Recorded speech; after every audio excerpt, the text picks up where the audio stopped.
I come in?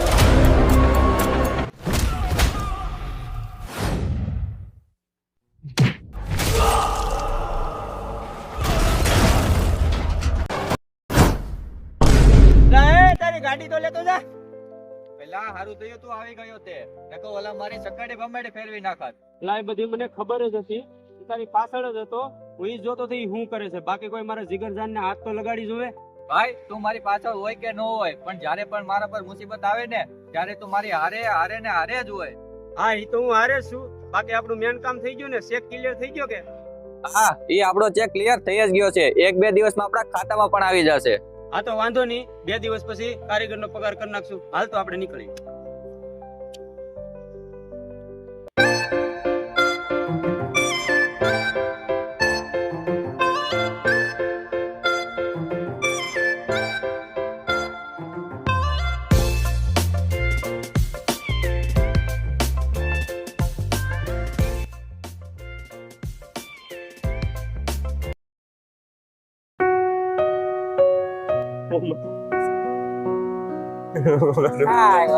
Cigarette બિગરેટ લાવ્યો કે નહીં?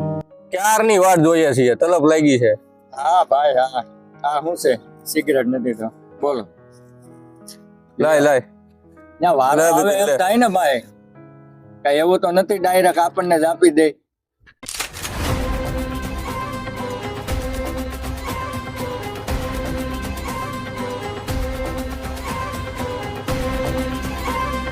અલા બા. હાલ હાલ હાલ હાલ, ઊભો રહે ઊભો રહે. કઈ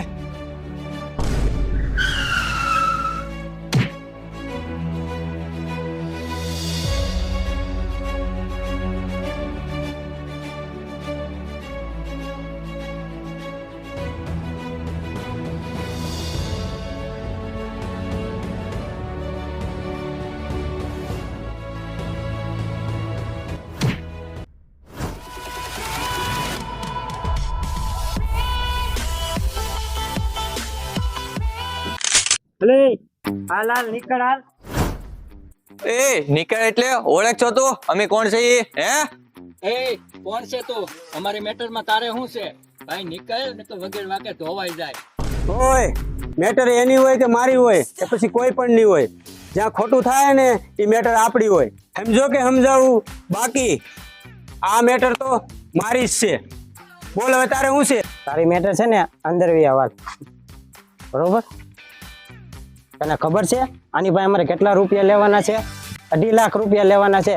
હવે તું દે દેજે, તારી મેટર છે ને બરોબર. એ પ્રભાસ ઓલા પૈસા પડાવી દેતો આને.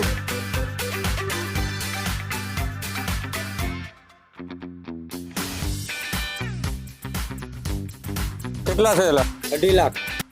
2.5 લાખ હજી તો આ મુદલ છે, હજી તો વ્યાજ બાકી છે 1.5 લાખ. એ દે પછી મેટર પતશે.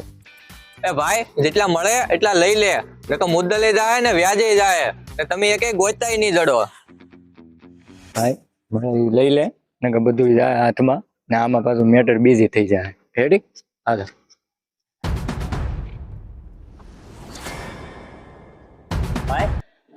એ બધું જી હોય ઈ પેલા હાલો મારી જગ્યાએ.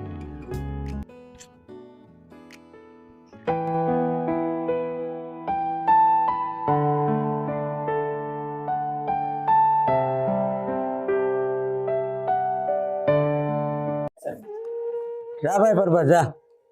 કાક ગલેથી માવો બાવો કાક લેતો, આપણા મિત્ર આવ્યા છે.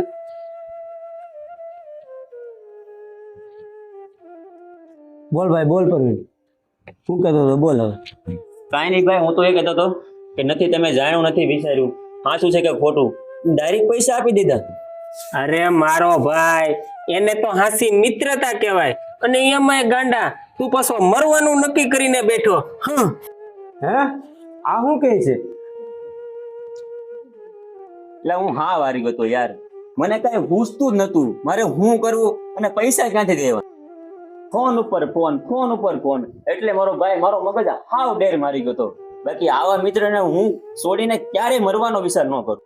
તું કે એ બધું હાસુ ભાઈ, તારો સમય નબળો હતો અને વ્યાજવાળાના ફોન ઉપર ફોન આવવાને કારણે તારો મગજ ડેર મારી જાય. પણ ભાઈ આ તારા એક વિચારથી પાછળવાળાનું શું થાય એ તને ખબર છે? અમે તો ઠીક દોસ્તારો છીએ, 1-2 વર્ષમાં ભૂલી પણ જાય, પણ તારા ગયા પછી તારા પાછળ તારા પરિવારનું શું હાલ એ પણ સહન કરી લે, પણ તારી 5 વર્ષની દીકરી છે એ તને યાદ છે કે એ પણ ભૂલી ગયો? સાચી વાત છે મનોજ તારી, સાંભળ્યું તે? એનું કોણ અને એનું શું?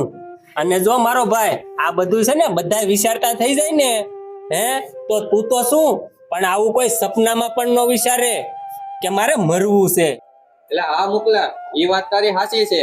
લે માવો અને તું સાંભળ, આ વસ્તુ તો સામાન્ય કહેવાય. આવી વાત તરત પરિવારને કરાય તો આનું સમાધાન ને સોલ્યુશન તરત જ આવે, અને આ જેને સમજાય એને જ સમજાય. 100% ભાઈ, તારી વાત તો સાચી છે. મેં થોડોક લાંબો વિચાર કર્યો હોત ને તો સારું હતું. અને હું છે ને થોડોક ડરી ગયો હતો કે મારી કોઈ મદદ કરશે કે નહીં કરે. ભાઈ દોસ્તાર તો છે જ, પેલા આપણો પરિવાર, પછી બીજા બધા. હવે જે થઈ ગયું થઈ ગયું, હવે કાંઈ ટેન્શન લેવાનું નથી. હવે તો આપણે ચારે ભેગા થઈ ગયા છે. હવે જેના પણ પૈસા બાકી હશે એને બધાય દઈ દેશું મળીને.